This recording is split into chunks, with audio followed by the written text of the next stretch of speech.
Pakilala na ang ating bisita. Sayang hindi siya makakasama sa ating studio. Ay, sayang. Today, sabi pa naman niya sa akin. Papaturo pa naman sana ako. Oo nga, pero susulitin natin ang ating interview sa kanya. Let's all welcome award-winning AI master, voice actor, voice dubber, Pocholo de Leon Gonzalez. Ayun! Wow! Hindi siya ready. Hindi ka ready. Hello. Great day, DJ Hans and Miss Jen. Hi! Very nice studio. Is that your studio in Makati? Great day sa mapagpala at mapagpalayang araw sa inyong dalawa. Thank you. Can you hear us well? Oo, narinig ko kayo. Good, are we good? Okay, good. Hindi naman tayo nagpa-fluctuate, no? Hindi naman yung ating stable naman. Alright. Okay naman. Oo, mabilis naman ang internet. Oh, that's nice. So, how are you? Is this your studio in Makati? One of my 5 studios, actually. 5? See, one of... tanong mo na, DJ Hats, bakit naman one of his 5? Bakit ang dami? Oo, puro kami mga recording studio. We also have, green screen studio, broadcast studio. Tsaka ito, aking sariling studio. Wow! Kung saan dito ko ginagawa lahat ng mga AI or artificial intelligence voices ko. Ayan. Okay, so ang AI is very new, right, in the industry. It's very new. Not all are familiar with this technology yet, right? Actually, hindi siya bago. Matagal na siya. Mas matanda pa siya sa kahit sino sa atin. It's more than 50 years na ang artificial intelligence. Pero yung AI voice, lately lang yan. Nagsimula yan nung mga, naalala nyo, kapag may mga sa Waze, no? Naalala nyo, yung mga nagsasalita na. And also mga text-to-speech. In 200 meters, so, matagal niya siya kumaliwa. Yes. So, matagal na ang artificial intelligence, especially ang AI voice, no? Ngayon na lang siya napansin kasi mas gumagaling na siya sa tao. Kung ang tao ay hindi magbabago, ay adapt nila, mauunahan at magagalingan pa talaga sila dyan kung hindi tayo techniques. Parang this also equates, no? Correct me na lang if I'm wrong. This equates to madaming mawawalan ng trabaho because of AI. Maraming mawawala yung mga taong hindi mag-a-adapt, hindi magbabago ng pananaw sa pagdating sa ganitong teknolohiya. Pero mas marami ring trabaho ang lalabas kung alam lang nilang gamitin ng AI, no? Really? In what way? Kasi pwedeng i-replace ng AI ang mga tao. Is that correct? Hindi totoo yan. Ang AI ay isang tool, no? Pwede silang i-replace ng taong gumagamit ng AI. Hindi AI ang papalit sa kanila. Ayun, malinaw yun. Thank you for clarifying that. But before we go to this AI technology right now that you're doing, you started, I know that for a fact, because we work in the same industry, although hindi talaga tayo nagkasabay. I mean, I was also a voice dubber, yung pinakamaliliit na role. Back in circa dyan sa ABS, point kami, natutulog sa mga hallway ng ABS-CBN. And then nag-alta din ako, Alta Productions for GMA. So you started around the same time, right? That's about like... I started in 1996, so imagine that. Kung gaano na ako katagal at katanda sa edad mo. So almost 30 years na. Okay. Actually, ngayong taon,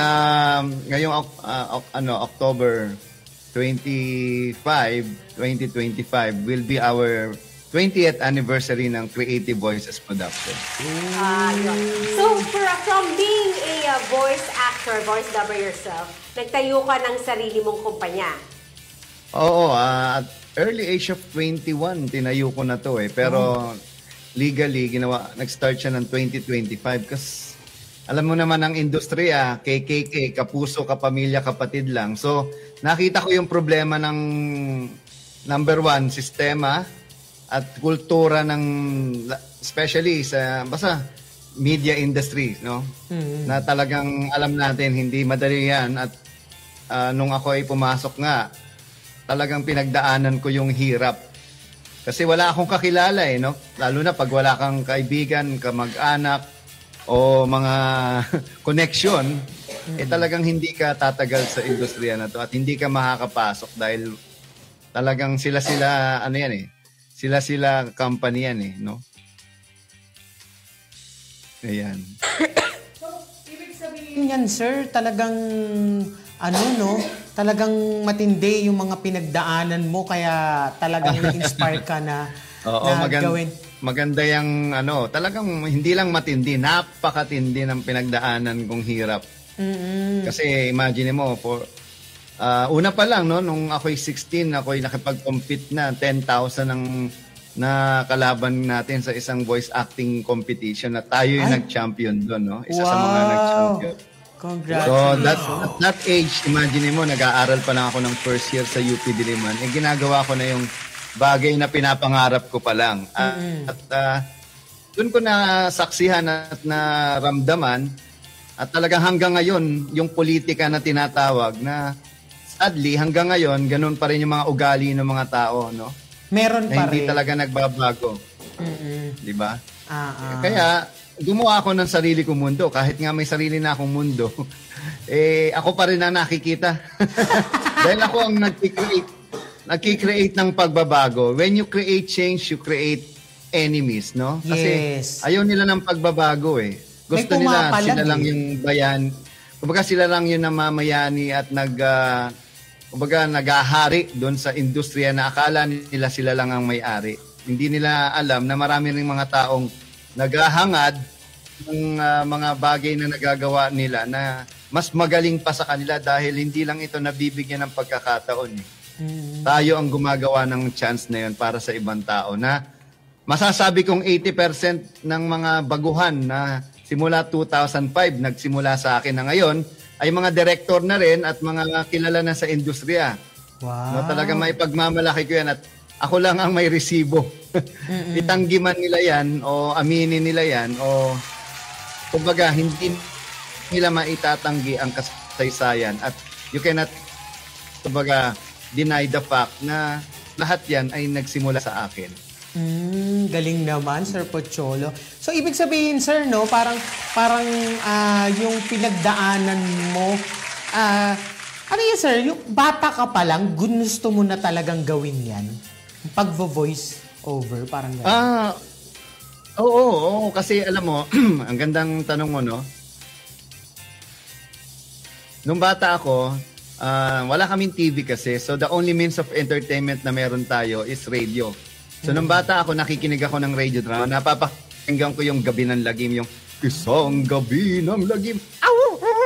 Si Utoy at si Lolo Tasyo ay naligaw sa kagubat. Ha, Lolo Tasyo, pasensya na. Ang sarap kasi maglaro sa pool. Ay, naku, sabi ko naman sa iyo, Apo, huwag maglaro dyan. Yan, tuloy, ginabita. Ha, Lolo, may gumagalaw. Kakainin ko kayo. Ha, Lolo, may monster. Ay, naku, tumakbo na tayo, Apo. Kakainin ko kayo. Ayan, kinain na sila. Ang galing! Parang Tao lang yan. Yung voices. Yun. Oo. napakagaling. Wow. Yun. Parang nabitin ako. Tuwan-tuwa doon. tayo Isa sa pa. napapakinggan na dahil doon, na-develop yung voice acting skill ko. Yun yung kagandahan pag mahirap kang pinanganak eh. Lahat ng susubukan mo eh. Yeah. Kasi hindi, di ba? Oh, that's nice. Meron ka bang popular na Korean novela na na-dub in the past? Ay, Oo naman. Hindi lang popular, pinakasikat sa lahat ang Meet Your Garden. Oh, yeah! wow, kanino? Sino? Oo. Dapat ako, nasa F5 ako kaya lang masyado daw F5? Matanda ang boses ko para sa F5. Katawa naman ako. Ginawa na lang akong, F4 pala, para sa F4. Ginawa na lang ako F5. Alam niyo yung F5? Yung letter F stands for father. Na ako yung father ni Sanchay. Gusto niyo marinig? Opo, Sige nga, opo. sige nga. O, sa boses ng tatay ni Sanchay, ganito. Maganda sa inyo. Ako nga pala ang tatay ni Sanchay. Kamukha mo si Sanchay, Jen. At kamukha mo si Daoming Sen, DJ Hans. Ang galing. Nakakatuwa naman. Sir Pocholo, pag ganyan ba, may proper training ba or may course ba na kailangan pag-aralan para makasali sa ganyan? Alam mo, nung araw kasi, ano lang, experience-based lang yan. Yun pong nakasama ka lang, uy, tara, pasali ka dito, mag-dub ka. Ganun lang. Ngayon, dahil sa akin, ako ang kauna-unahang school for voice acting and dubbing and even broadcasting, no? Yung Voice of the Youth, ako nagbigay ng opportunity. Mga sikat na mga DJ, yan sila Gandang Kara, sila Sister L ng DZRH, at marami pang mga DJ, sila DJ Bonjing, even yung nasa DZMM ngayon, sila ang mga naging estudyante ko noon, no? At marami, halos lahat ng stasyon, may mga naging estudyante talaga ako. At karamihan sa kanila ay talagang pumainlan lang sa industriya ng broadcasting, radio drama, advertising, name it. Lahat yan, meron akong naging estudyante. Wow. Sir, eto lang, may follow-up question lang ako, Sir Pocholo. Kasi curious lang ako. Kasi marami tayong mga... Yes. Marami kasi tayong mga kakilala, di ba, na parang porket maganda lang yung boses o marunong lang, natuto lang. So, pwede na. Sa akala nila ganun. Yes. Bakit kailangan or mahalaga na matrain at mag-aral sa pag-voice over or kahit sa broadcasting? Kasi meron, yun nga, sinasabi ko yung iba, parang ginaya lang yung boses ni ganito. Parang, ay, pwede ka na, ganyan, di ba? Pero bakit kailangan sa tingin mo na proper... Magandang tanong yan. Ganito lang yan eh. Kung gusto mo maging doktor, pwede bang mag-opera ka na lang na hindi ka nag-aral? Pangalawa, karamihan na mga nagsimula lang ng ganyan, mga walang prinsipyo. Ang goal lang nila kumita ng pera, pagkakitaan lang yung talento nila. Wala silang pinanggagalingan eh. Yung prinsipyo na tinatawag, no? Yun ang itinuro ko. Sabi ko nga sa kanila, don't start voice acting for money. Start voice acting to make a difference. No? Hindi, ang boses kasi natin ay gift from God and it's how we use it. That's our gift back to God. Wow! Oo nga naman. Talaga nga namang nakaka-inspire yung ganun, no? Talagang grabe. Sir, grabe talaga. Na-amaze ako. Actually, nung binanggit nga ni Miss Jenny kanina, na sabi niya sa akin, voice actor daw yung, at voice master talaga yung... Actually, hindi ako voice actor, no? I don't want to brand or identify myself as a dubber or a voice actor. I am the voice master. Voice master. Ibig sabihin... Why voice master? Because I am the man behind 1,000 voices. Ako kasi ang nagturo sa maraming voice talent na ngayon, sabi ko nga, ay patuloy na namamayani at nasa industriya na ngayon. Na talagang proud ako nakita yung mga naging estudyante ko. At syempre, sabi ko nga, kung hindi dahil sa akin, anong merong industriya ang dubbing kung hindi ako nagturo? Kung hindi ako nagsimula ng voice acting. At ngayon, marami nang gumagaya. Kung kailan patapos na yung mundo ng iba na yung, kumbaga, nagtuturo pa rin sila mag-typewriter sa panahon na dapat, ang tinuturo ay coding na, no? Mga Python na gumagawa na ng artificial intelligence. Kasi, alam nilang, kumbaga, bakit ngayon nyo lang i-share yung alam ninyo? Na noon na dapat, meron kayong pagkakataon, pinagdamot ninyo. Bakit? Gine-gatekeep nila. Kasi nga, natatakot silang, alam mo yun, mawalan ng trabaho at yung mga taong tinuturuan nila for the sake of just making money, not to making a difference or giving them opportunity. Unlike me, lahat ng estudyante ko, lahat ng mga talent ko, mga naging estudyante ko. Hindi ako kumukuha ng tagalabas. Kasi bakit pa magtatayo ng eskwelahan ng dubbing or voice acting kung kukuha ka rin lang naman ng voice talent sa labas? Anong use yun, di ba? At ang nakakatuwa at nakakatawa at the same time, pag gumaling na, pinagaling ko na, kukunin na nila. Bakit hindi sila mag-create nung sarili nilang talento? At ang masama sa dulo, kapag nakurap na, pera-pera na lang yung ginagawa na, which is hindi yun ang itinuro ko. Ay tinuro ko, wag mong karirin yung voice acting o dubbing kasi ano lang yan kumbaga project-based lang yan, hindi ka bubuhayin yan. Don't lose your day job. Kasi kapag ito kinarir mo, kawawa ka. lalo na pag tumanda ka. Kasi hindi naman dumadami ang project, mas dumadami ang kalaban mo. Ngayon, ang turing nila sa AI ay kalaban, which is, that's the problem. Kung tinuturing mo ang AI bilang kalaban, paano ka mananalo ngayon? Paano mo mas mahihigitan ng artificial intelligence na mas maraming nagagawa kaysa sa tao? Kunyari, ang isang tao, walang talent sa ganyan. Not did you were able to ask that question already? Hindi pa. Pwede bang maging voice, mag-dub, or maging voice actor kung wala talagang talent? O kailangan just like singing, may talent talaga siya? Sa akin kasi, number one, hindi lang talent, kundi magandang ugali at marunong makinig at sumunod. Kasi pag marunong kang makinig, marunong kang sumunod at maganda ang ugali mo, may pasensya ka at di ka mukhang pera, lahat matututunan mo. Dahil number one, ang tiyaga, ang importante sa not even an industry, this is not an industry kasi naniniwala akong industriya nagtutulungan, hindi nagsisiraan. Dapat. No? Kaya nga gumawa ako ng sarili kong mundo para hindi na ako parte nung kung anong merong mundo sila. Kaya kahit i-google ninyo who's the best Filipino voice talent, si Google na ang sasagot dahil alam niya ang totoo at alam niya yung mga nagawa ng taong masasabing talagang tunay na totoo sa ginagawa at tunay na tumutulong sa mga tao. Parang si Sir, may maprinsipyo siyang tao. No? Ang lalalim ng mga sinasabi niya. Pero which is, may point, di ba? Tama naman. Tsaka business-minded din siya. Galing naman. Very business-minded. Hindi siya nag-stick dun sa dubber lang or, nag-expand siya. Nag-think siya outside the box. The box. Tama naman. That's what he did. And yes, of course, Yes. tama naman. And dapat ganun talaga. Yun. Ayan. Sa loob ng 30 taon mula sa analog, nagsimula pa kami yung naging voice talent ako, tape pa yung ginagamit, no? So alam ko, nakita ko yung development mula analog to digital na naging AI na ngayon, di ba? So ngayon, ang tanong, kung hindi ka handa, kasi alam nyo, Miss Jen at DJ Hans, no?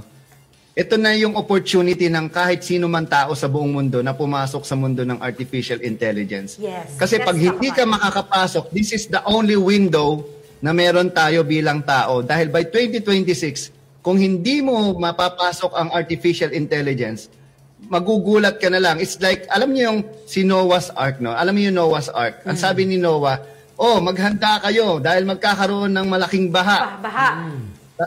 Tulungan nyo akong gumawa ng malaking barko para makasama ko kayo maligtas. Anong ginawa ng mga tao? Pinagtawanan siya. Yeah. No? Nilait.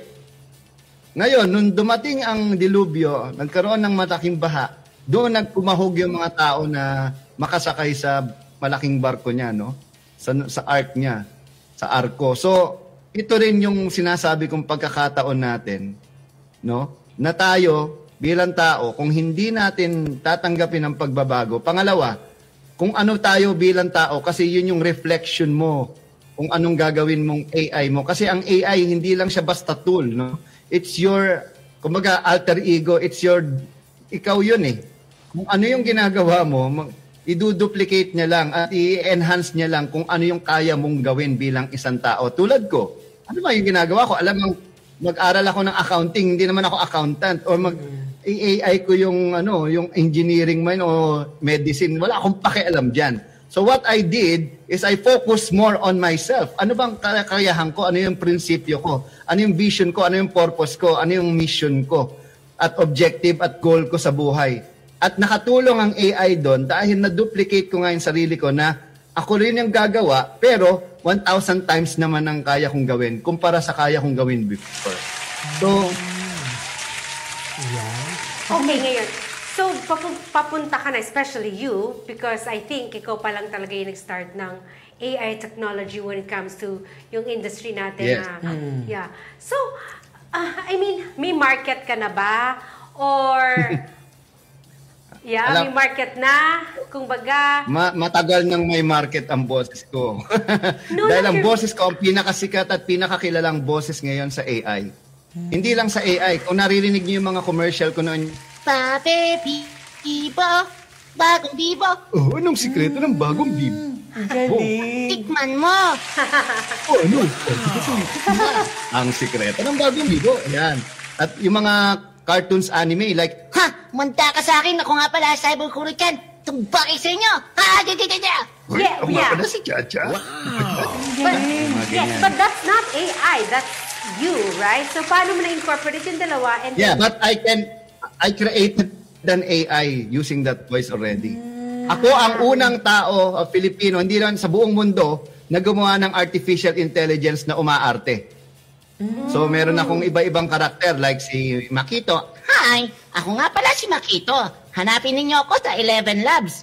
So, I'm working with 11 Labs din. No? I'm also creating a lot of GPT sa Chat GPT. So, hanapin nyo yung, kung may Chat GPT kayo, punta kayo sa mga store, no? Yung GPT. Hanapin nyo yung AI Voice Master or Pocholo GPT. Ayan, gumagawa ako ng mga artificial intelligence program natin na para makatulong sa ibang tao na para maturuan din sa even AI speaker. I'm the first AI speaker. Ako din ang kauna-unang speaker AI broadcaster at reporter. May ginawa tayo si Ira, yung artificial intelligence reporter analyst. So marami tayong nagagawa na avatar kasi I am the ni-retire ko na kasi yung brand ko na The Man Behind 1,000 Voices. So I'm no longer the voice master, the man behind 1,000 voices, but I am the AI voice master, the godfather of Filipino AI voices. Yan na yung new branding ko. Kasi dyan na tayo patungo. May magagawa pa ba kayo?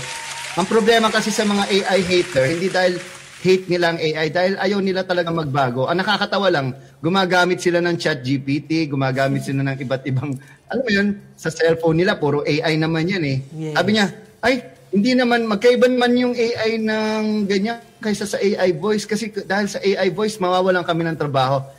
Naku, nakakatakot dyan. Naku, kalaban namin yan. Alam mo yun, that's the problem. If you think like that, you will get that. Kasi kung hindi mo kayang tanggapin na tapos ka na, kumbaga sa sa typewriter ka pa rin, may laptop na, may iPad na. So bakit hindi pa ito ang, kasi sanay ako mag-type eh. So that's your problem, not mine. So ikaw lang naman yan, hindi kami. So kung idadamay mo yung ibang tao dahil sa katangahan at kabobohan ng iyong mindset na ganyan, ikaw yung may problema. So yun sinasabi ko, kasi that's the reason why I created a lot of projects. Like, ako kasi ang founder ng AI Mastermind Network. Ako rin ang founder ng AI, Creative AI Agency. At meron din akong programa, May Pera sa AI. No? Dati kasi hindi ko kayang sabihin yung may pera sa boses kasi hindi ko kayang sabihin, binebenta ko yung boses ko. No. Kasi maraming mga grupo dyan, biglang may pera sa boses. Matagal na pong may pera sa boses. Kaya nga yumaman ng mga singer eh. Ang mga reporter, mga broadcaster at may iba't ibang artista, boses ang gamit nila. No? Ang point ko, may pera sa boses. Ang ibig sabihin ng pera, may possibility, may empowerment, may revenue, at may advocacy sa AI. So, pera yon, di ba?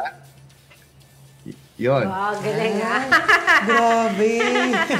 Galing na, dahil mo na-pick up, no? Ang dali niyang interviewin, no? Yes. Dire-dire, kahit hindi na tayo magtanong, dire-diretso Hindi sa lahat. na. Oo, na galing, ang sarap. Tamang-tama, inaantok pa naman ako today, Marcelo. Thank you. Ay, Nasave nabuhay siya. pa kayo. Nabuhay ba kayo? Ang lupit nyo. Bubuhayin ko si Babal.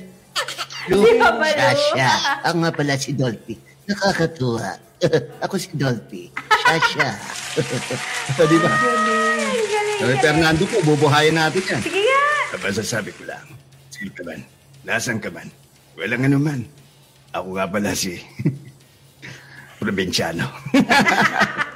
Ang Si galing. President Duterte. Oo. Duterte, alam ninyo, bakit ako ganito kasi masakit yung ngipin ko. Namimiss ko na kayo. Ay, namimiss ko na kayo. Ang galing. Sige, mag-request ka pa, Miss Jen. Gagawin ko live. Okay. Hindi Just kaya ng to- AI ito, ako lang. Oh. Okay. Kung may Duterte, may BBM.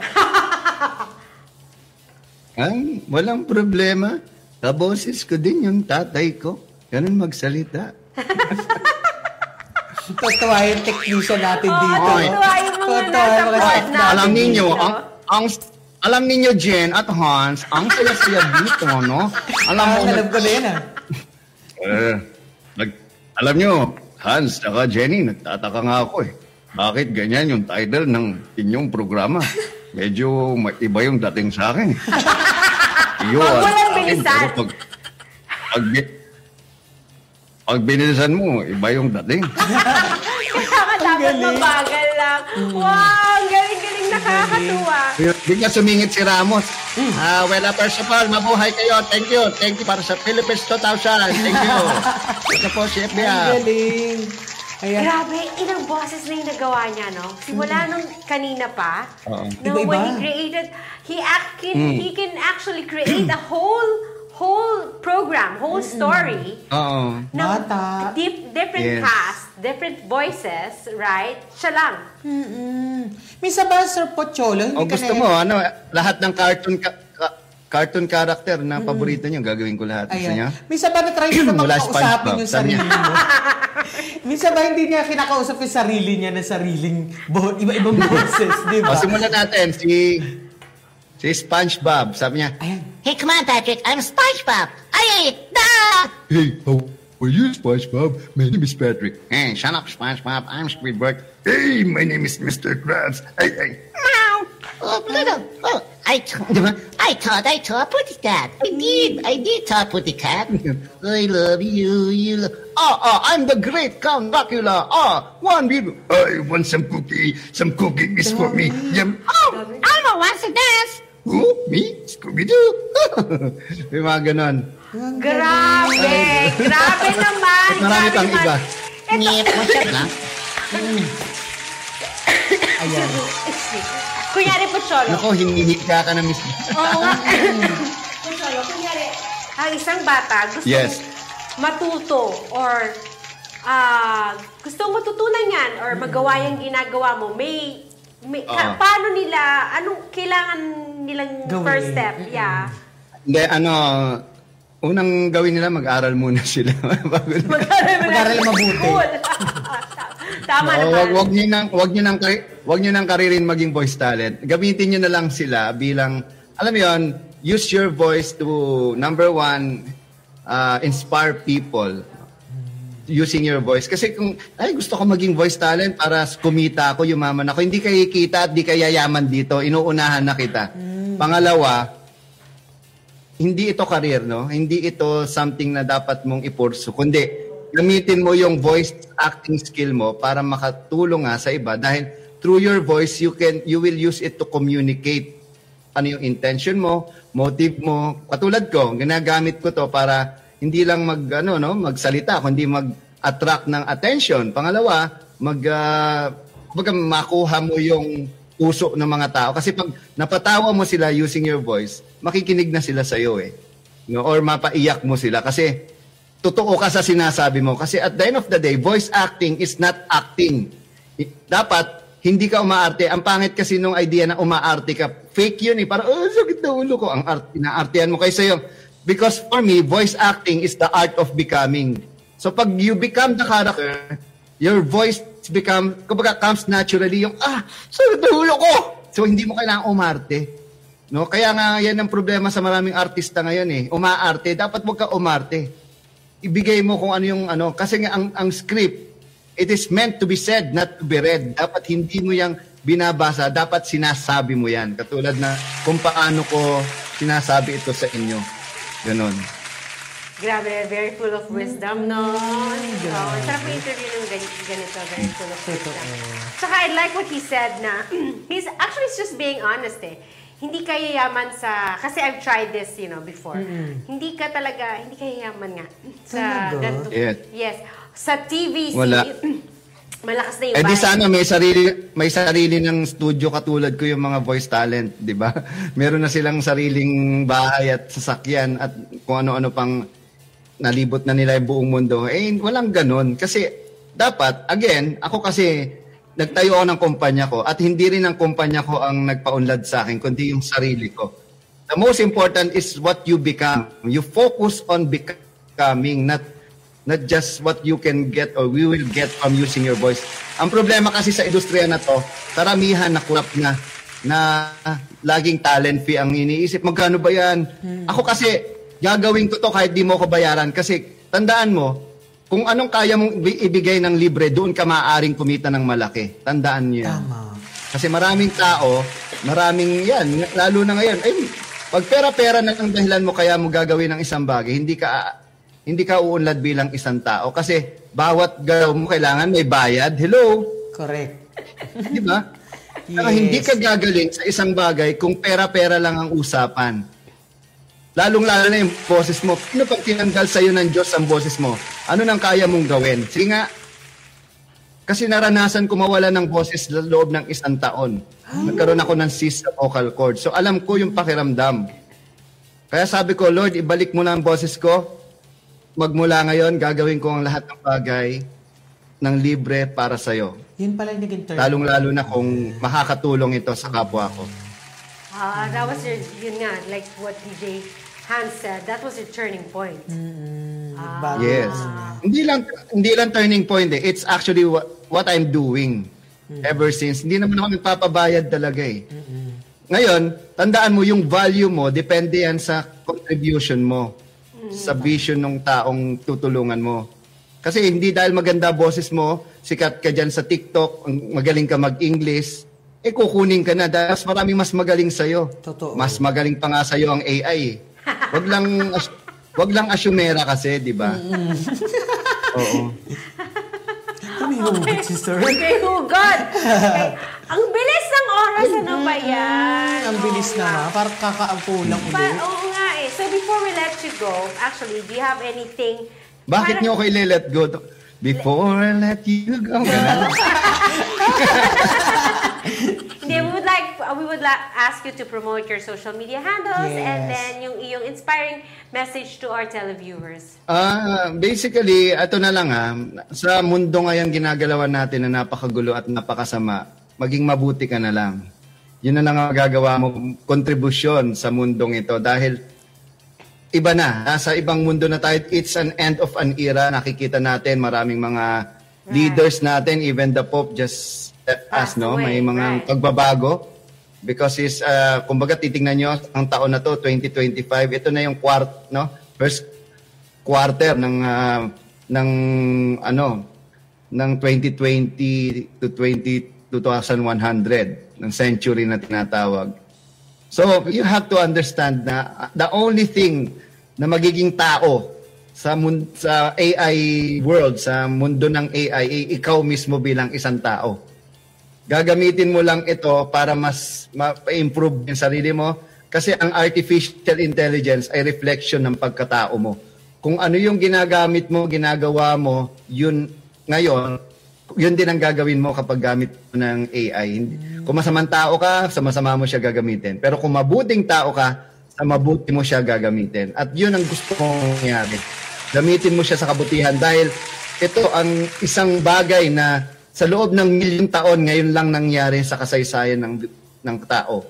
So, maging mabuti lagi, gamitin mo yung boses mo sa kabutihan, i-share mo yung knowledge at skills mo, huwag mo ipagdamot dahil mas marami pang darating na oportunidad kapag ikaw ay mapagbigay sa kapwa mo. Okay, pero Pochole, kung gusto ko mag-summer lessons na sa'yo, pwede ba yun? Yes. Meron tayong Certified Voice Artist Program, no? At meron din tayong Certified Artificial Intelligence Creators Program. Ito ay gaganapin ngayong May din at May, June, July at sunod-sunod po ang programa ko na sali kayo sa aming sa website namin. I mean sa Facebook page na AI Voice Master at ito makikita nyo sa aking screen, no? At bukas sa May 2 nga, meron ako malaking event ng AI for Marketing. Ayan. So, again, maraming salamat. God bless you all. Mabuhay kayo. Tandaan nyo, your voice is a gift from God and it's how you use it. That's your gift back to God. Thank you very much. Thank you very much, Pocholo. It was so lovely to have you on the show.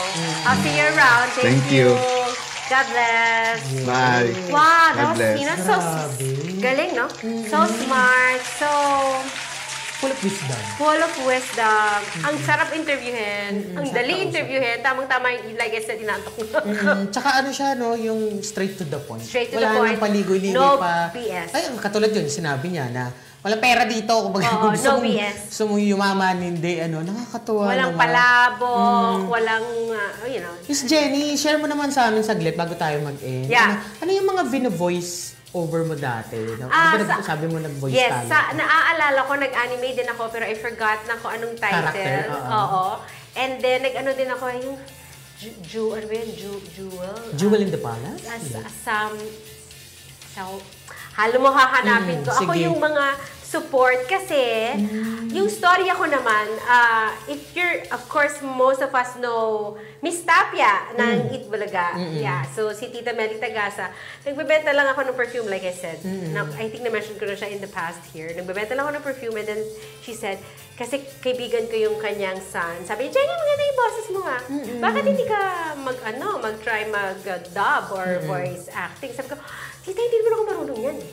As in, wala akong idea. Yeah. So, trinain naman nila ako. Tinuruan nila ako. They got me because they like my speaking voice. So, they got Actually, me. maganda. Pero ang hirap talaga. Kasi uma-arte din ako in front of the camera. So, ang hirap, for me mas magagaling, pasintahan mo sa mga kaibigan natin sa showbiz industry, mas nagagalingan ako sa mga voice actor. Kasi unang-una, walang body movement yung nahuhugot ng emotions. Nakatayo lang yun sa studio, walang environment na kukuha sila ng emosyon nila. True. Pag umiiyak, boses lang. Tapos babaguhin mo yung boses mo. Tapos pag nagdadub ka, isi-sync mo yung sinasabi mo doon sa mukha ng Korean. Eh, hindi naman ikaw yun eh. Totoo. Kailangan naman mo doon, Dokling. Isa sa script, isa doon sa TV. No, I'm serious. Ang hirap no. Yeah, super hirap. Kaya saludo ako sa mga voice actors. Kaya actually, madami akong friends sa industry na ano. Yes. Na, yeah. Oo, dati kasi na-experience ko yan. Hindi ako nag-voice actor. Napadaan Pero lang. gusto mo? Parang, gusto mo! Kasi Ayan, si Pacholo! Oo nga. Parang meron na pressure ako kasi sobrang galing niya. Kasi syempre, di ba, sa radio industry. Tagal naman makasirin. Di ba? Sa radio? Ayan, sa radio nga, kasi napadaan lang ako dati sa DZRH. Di ba, alam naman natin. Yung drama sa radyo. Oo, Yeah. Nung time na yun, nag-train ako sa MBC, sa radyo natin station. So, nag-train ako bago ako padala sa Ilocos. So, pagdaan ko doon, yun yung dating setup ng MBC. So, pagpasok mo, yun yung unang mo madadaan ng DZRH. Tapos yung drama. So, nagulat ako kasi nagsisigawan na ako nataranta. Na parang, hala, bakit ganito to sa radio station na to? Parang pinag-aaway. Tapos pagtingin ko, totoo yung sabi mo, nakatayo lang sila. Yes. Pero nagmumurahan. Parang term lang yun na nagmumurahan. Pero hindi na talaga. Talagang ang galing. Ang gagaling nila. Yung iba, nagko-crossover yun. So, meron kaming dubbing industry, right? Ng mga Korean novelas, animes. Pero kung same people, kung ano yung crowd ng dubbing industry, meron doon din na nagraradyo. Like yan, DZRH. I still have friends na nag-ano. Actually, mga nasa 50s, 60s na sila. And they're still doing radio because passion nila. Pero meron silang day job. So, minsan post sila sa Facebook, papakita na yung ginagawa nila. Ako din, I've tried radio. It's super duper hard. Kasi, kukunin mo yung emotions mo talaga nang wala kang pagkukunan. Yun eh, di ba? Unlike sa acting, sige, pag kailangan magalit ka, so kailangan mo sumuntok ng saglit para doon nang galing yung ano. Yun, binabasa mo lang. Tapos minsan yung idadab mo naman, pag Korean novelas, hindi naman ikaw yun eh. Kailangan isi-sync mo yun, di ba? So, napakahusay. Anyways, yun lang. Parang hirap lalo kapag yung mga Mexican, grabe Yung sila Marimar noon. Parang kaya sila mag-dub nun, ang hirap nun, no? Ang hirap. Pero, mas madaling i-dub ang mga Spanish. Kasi malapit siya sa Tagalog kesa Korean. Tsaka kasi ang Korean, ang acting also nila is method acting. Korean acting is parang method acting, medyo dinumero. Kasi madaming style ng acting na tinatawag. So, parang natutunan niya yung araw na to. Alabet! So, medyo method acting ang mga ating mga sa Korean. Yung ganun. Pag papansinin mo, galit, naiinis lahat yan, Papa Mewang. Yung mga ganon. Kung mapapansin mo, medyo iisa yung style nila. Nag-change, meron lang changes konti, pero more often than not, di ba pag nag-acting nga sila sa Korean, yung pag pinanood mo talaga yung totoong boses sila, di ba? Oh, ay, Japanese pala yun. Di ba? Di ba? Yeah. Ay, nako. Pero, mahusay din, mahusay. Magaling sila cut and edit at